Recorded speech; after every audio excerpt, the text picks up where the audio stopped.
Digital radiography system for whole body X-rays. ये जो machine है ये आपको बड़ी तेजी से टेस्ट करके देती है। पुरानी मशीन में एक्सरे फिल्म तैयार होने में 15-20 मिनट लगते थे, इसमें आपको फौरी तौर पे एक्सरे फिल्म मिल जाती है। इसमें आपको उन बारीक बीनियों का भी पता चल जाता है जो पुरानी मशीन में नहीं पता चलता था। MLCs और पोस्टमार्टम के हवाले से इसकी अहमियत है।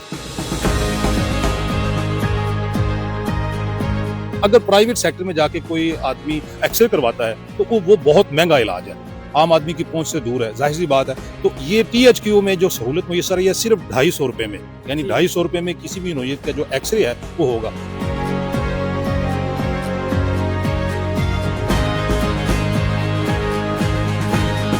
मुझे महसूस हुआ कि यहाँ पे डिजिटल रेडियोग्राफी सिस्टम की कमी है, तो इसी चीज को मद्देनजर रखते हुए मैंने उस वक्त के सेक्रेटरी हेल्थ साहब को एक चिट्ठी लिखी जिसमें मैंने उनसे डिजिटल रेडियोग्राफी मशीन का तकाजा किया। अल्हम्दुलिल्लाह उन्होंने मेरी इस डिमांड को एक्सेप्ट किया और चंद महीनों के अंदर अंदर हमें एक चेस्ट एक्सरे के लिए डिजिटल रेडियोग्राफी सिस्टम दिया।